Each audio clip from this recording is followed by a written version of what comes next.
안녕하십니까. 전국 투어를 마친 이후에 오랜만에 바이크를 타고 멀리 가네요. 계속 비가 와갖고 바이크 탈 기회도 없었는데, 그 전국 투어 할 때 스트리트 글라이더를 타봤는데 그때 너무 대충 탄 것 같아서 좀 아쉬움이 남았었습니다. 그런데 광주 할리 데이비슨에 로드 글라이더 시승차가 있다 그래서 지금 가보고 있습니다. 잊어먹기 전에 로드 글라이더하고 스트리트 글라이더하고 어떤 차이가 있는지를 좀 정확하게 확인을 해보는 게 좋을 것 같아서 날씨는 좋네요. 다만 좀 덥습니다. 지금은 햇빛이 가려져서 구름 때문에 별로 안 더운데 아까 해가 비칠 때는 정말 덥더라고요. 여기까지 이러니 광주로 들어가면 또 얼마나 더울래나. 오늘은 그 로드 글라이더 114, 그러니까 로드 글라이더 스페셜을 타보기로 했습니다. 그 일산에서 스트리트 글라이더 타봤는데 그때는 제가 그 투어링에 너무 뭔가 기대를 많이 했는지 모르겠지만 그다지 좋은 이미지를 못 받았거든요. 특히나 이제 그 당시에는 승차감, 그러니까 얼마나 부드러운가 하고 그 가속감을 이제 중점적으로 봤는데 아무래도 무게도 있고, 그리고 이제 할리 데이비슨의 특성상 무조건 부드럽게만은 탈 수 없는 것 같아요. 그런데 그 당시는 이제 제가 편의 장비라든가 뭐 예를 들어 오디오가 있는데 오디오라든가 뭐 이런 거에 대한 리뷰를 못 하다 보니까 오늘은 광주에 있는 그 스트리트 글라이더랑 가장 비슷한 로드 글라이더를 이용해서 그걸 한번 체크를 해 보겠습니다. 원래 이게 제 드림 바이크였어요. 할리를 처음 살 때 이걸 사려고 하고 할리 매장에 이제 와서 이걸 먼저 알아봤었는데, 운전면허를 딸 때 이제 그 250cc로 연습을 하잖아요. 그것도 무거웠는데 그러니까 운전면허를 따기 전에는 뭐든지 가능할 줄 알았어요. 얘도 탈 수 있고 뭐 하다못해 울트라도 탈 수 있고 그럴 줄 알았는데, 운전면허 따면서 고생을 좀 하다 보니까 그 당시에는 이걸 탈 수 있을까라는 그런 생각이 들더라고요. 그런데 1년 정도 스트리트 밥을 타고 나니까 뭐 그렇게 크게 지금 부담으로는 다가오지 않습니다. 맨 처음에 왔을 때는 이 샤크 노즈라 그러나요? 이 페어링도 어마어마하게 크게 느꼈어요. 그런데 지금은 뭐 나름 괜찮습니다. 탈만 할 것 같고, 그러니까 일산에서 스트리트 글라이더를 탈 때는 이 쉴드가 좀 낮아서 바람이 머리를 치는 경향이 있었거든요. 그래서 한 80에서 100km를 넘어가면 이 바람에 머리가 흔들리더라고요. 얘도 과연 그럴지 한 번 더 확인을 해보겠습니다. 그리고 스트리트 글라이더는 이 페어링이 핸들에 붙어 있어서 무거운데 얘는 이게 프레임에 붙어 있어서 가볍다고 얘기를 하지만, 제가 스트리트 글라이더를 서울에서 타봤을 때는 핸들이 어떻게 보면 수압보다 더 가벼운 것 같았어요. 정지 시에는 전체적으로 무게가 더 무거움에도 불구하고 정지한 상태에서 핸들을 돌려봤을 때 굉장히 가볍게 느꼈었습니다. 얘는 어떨지 한번 다 체크를 해봐야 될 것 같습니다. 일단 앉아보면 발 착지성은 나쁘지 않습니다. 여러 번 말씀드리지만 제 키는 178이고요 높이는 스밥이나 크게 차이가 안 나는 것 같은데 이 시트가 넓어서 발이 벌어집니다. 그러니까 겨우 뒤꿈치가 닿는 정도고요.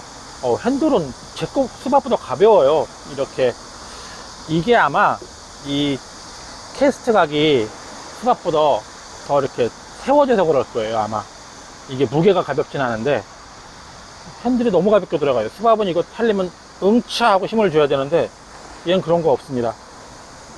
그리고 이게 좀 멀어요. 이 스탠드가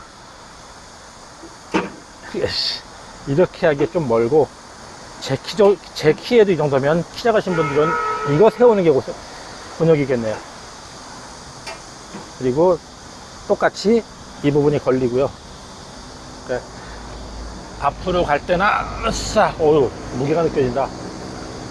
뒤로 왜 이렇게 가볍게 느껴지지?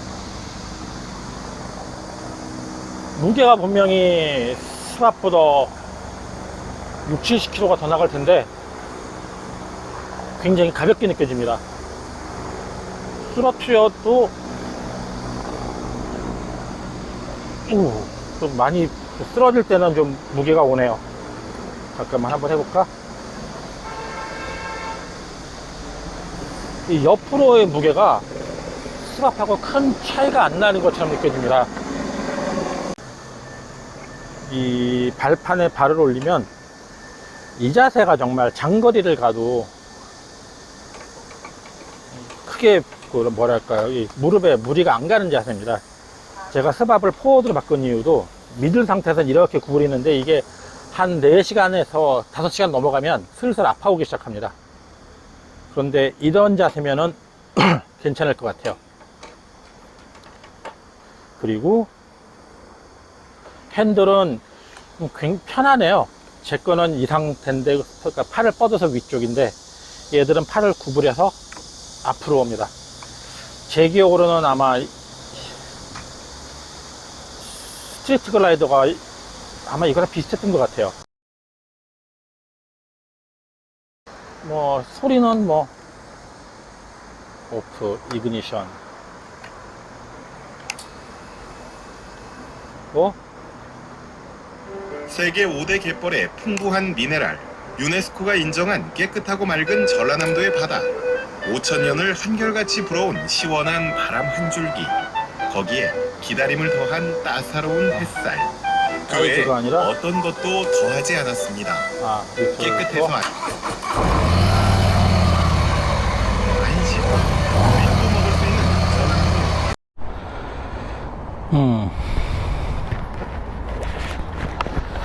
이제 앉았는데요. 이 의자가 넓은 거는 주행 시에는 확실히 도움이 되겠지만 섰을 때는 좀 불편하긴 하네요. 그건 뭐 이게 장거리 투어라니까 어쩔 수가 없는 거고, 다만 이게 핸드폰을 지금 거치대가 없어 갖고 이 수납함에 넣어야 됩니다. 이 스글은 로글은 이게 들어가거든요. 이 수납함에 로글은 수납함에 제 노트가 들어가는데, 스글, 아이고 또 간당간당하네. 스글은 이게 작습니다. 그래서 들어가기를 않아요. 그리고 일단 바이크를 세웠는데, 일단 이그니션, 얘는 이게 스왑보다 하나가 더 있어갖고 어찌 보면 불편합니다. 아직도 얘들을 모르겠네요. 그 다음에 오디오를 켜보면 이 정도 들립니다. 시동을 걸어 보겠습니다. 시동을 걸 때는 제 거는 이 뭐랄까 엔진 킬 스위치만 켜고 그 다음에 그냥 시동 걸면 되는데, 이 투어링은 이 뭉치가 있습니다. 이 뭉치를 이그니션으로 돌리고 는 이제 이거를 엔진 시동 쪽으로 돌리고 그 다음에 스타트. 이게 서울도 마찬가지인데 이게 445km짜리를 막 빌려주네요. 그리고 보이실지 모르겠는데 이 핸들 떨리는 거 보이세요? 이게 장난이 아닙니다. 이게 뭐 스왑은 떠는 것도 아니에요. 참, 멀다. 이거를 초보들한테 과연 근데 확실히 속도가 조금만 올라가면 아주 뭐랄까요, 굉장히 부드럽게 올라갑니다. 그리고 또 후진은 가볍고 앞으로 미는 것도 크게 뭐 무게만큼 부담이 있지는 않네요. 확실히 이 출력 나오는 건 부드럽네. 이게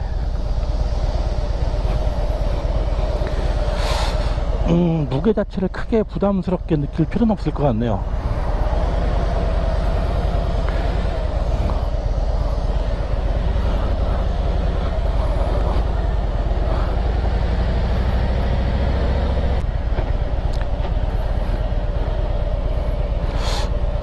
천천히 갈 때 흔들리는 걸 봤을 때 확실히 캐스터 각이 스왑보다 서 있는 것 같네요.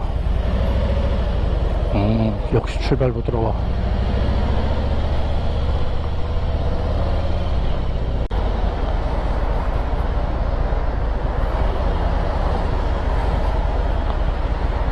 이게 확실히 크다고 느껴지네요. 스왑 같으면 지금 되게 쉽게 들어갔을 텐데 되게 신경이 쓰입니다.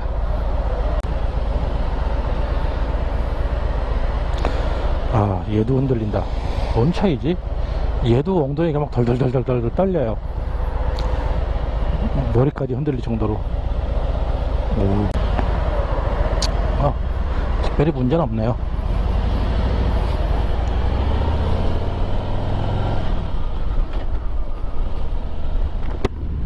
그런데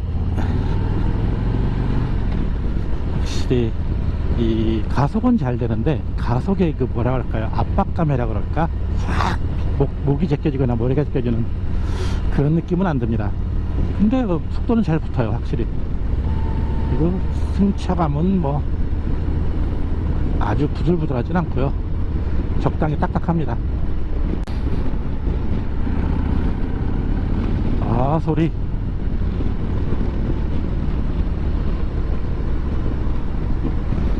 이 조금만 악셀을 당기면 바바바바바바 하는 소리가 뒤에서 나네요.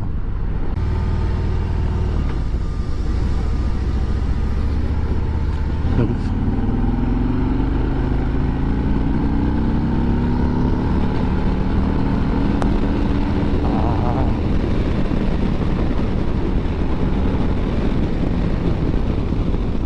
잠깐 속도를 내봤는데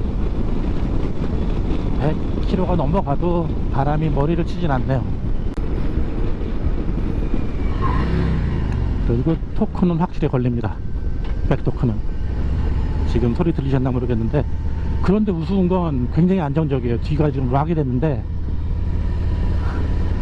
이게 뭐 불어나거나 떨리거나 이런 게 없습니다. 그냥 락이 걸렸을 뿐이에요. 소리가 나고.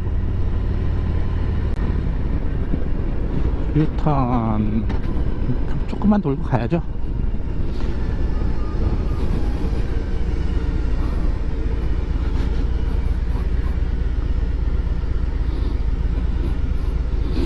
크긴 크다.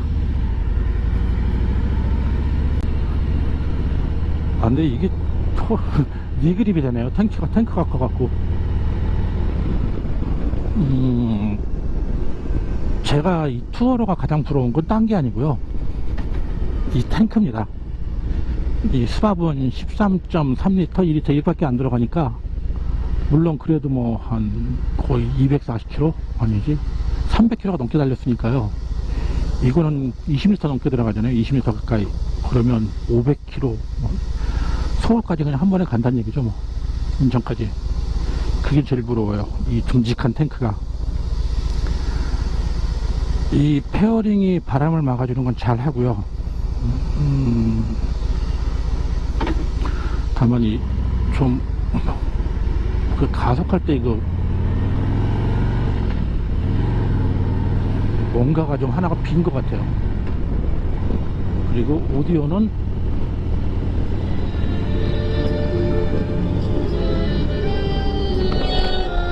들리세요?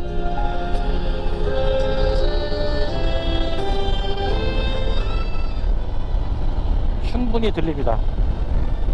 실드 내리고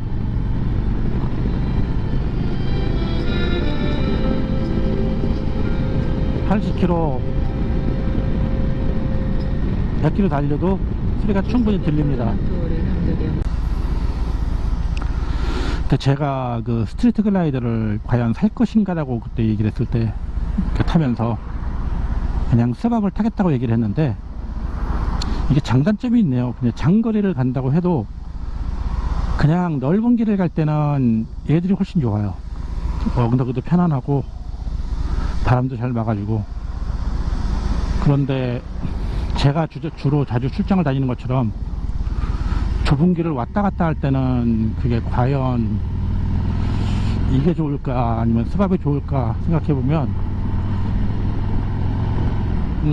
더 스밥이 나을 것 같아요. 그건 이제 차량의 문제가 아니라 제가 주행하는 도로의 문제입니다. 산길도 많고 거기서 혼자 넘어지면 얘는 세우려면 고생인데 스밥은 그냥 가볍게 세울 수 있으니까. 그런데 이게 저도 모르게 지금 쓸 때마다 발끝으로 지금 쓰고 있거든요. 만일 정말 뭐 하루에 10시간 넘게 주행을 해서 피곤해지면 이러고다가 넘어질 것 같아요. 이 바이크는 지금 공기 흡입 소리가 안 들립니다. 신형 바이크들 나와서 보면은 다들 바람 빨아들이는 소리가 쉬 하고 들리는데, 이 바이크는 배기어만 들리고 지금 공기 빨아들이는 소리가 안 들립니다. 그게 되게 마음에 드네요. 전 흡기 쪽에서 공기 빨아들이는 소리 나는 게 너무 싫거든요. 근데 왜 얘들은 많이 떨죠? 똑같은 114 엔진인데 제 건 이렇게 안 떨거든요. 스밥은 진동을, 얘들은 희한하게 이렇게 떨다가 달리면 쥐죽은 듯이 조용해져요. 정말 아무런 진동이 없는 것처럼. 스밥은 정지해도 어느 정도 떨고 달려도 어느 정도 떠는데, 단순히 세팅의 차이라고 얘기하기에는 너무 좀, 어느 쪽이 나쁘다는 얘기는 아닙니다. 이건 취향의 차이니까. 이렇게 떠는 거가 재밌다고 생각하는 분이 계시고, 적당히 하는 걸 좋아하는 분도 계시는데, 확실히 공기 빨아들이는 흡입 소리가 안 나는 건 참 좋네요. 유턴이야 뭐 조금 더 크긴 한데,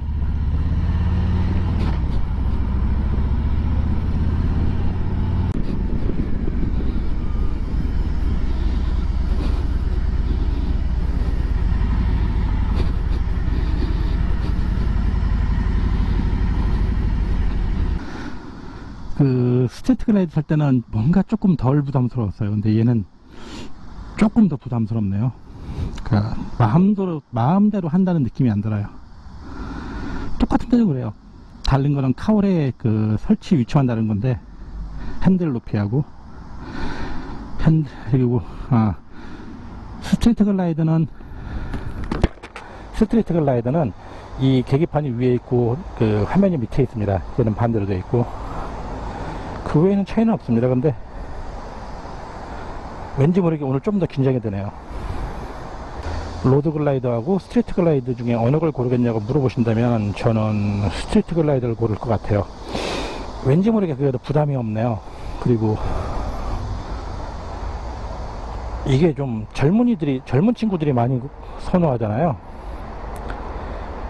뭐 나이가 중요한 건 아닌데, 처음에는 저도 이게 멋있다고 생각했는데 한두 번 이렇게 접해보니까 스글이 더 저한테는 맞는 것 같아요. 이 엔진 세팅은 정말 알 수가 없네요. 두 개가 그렇게 틀린가? 저기 제 스밥이 있는데 보세요. 이게 더 뻑뻑해요. 핸들 돌리기가. 그리고 시동을 걸면 기어가 들어가 있구나. 이게 더 훨씬, 얘는 너무 가벼워서 날리고. 이거 보세요. 안 떨어요. 손도 안 떨리고 엉덩이도 진동이 거의 많이 안 올라옵니다. 얘는 이렇게 당기면 진동이 올라와요. 보이세요? 당기면 진동이 올라오는데, 저 투어러는 서 있을 때는 막 정신없이 떨다가 당기면 조용히 가요. 정말 아무것도 없는 것처럼. 무슨 차이가 있는 걸까? 뭐 세팅 차이겠죠, 물론. 어느 게 좋다고는 얘기를 못 하겠습니다.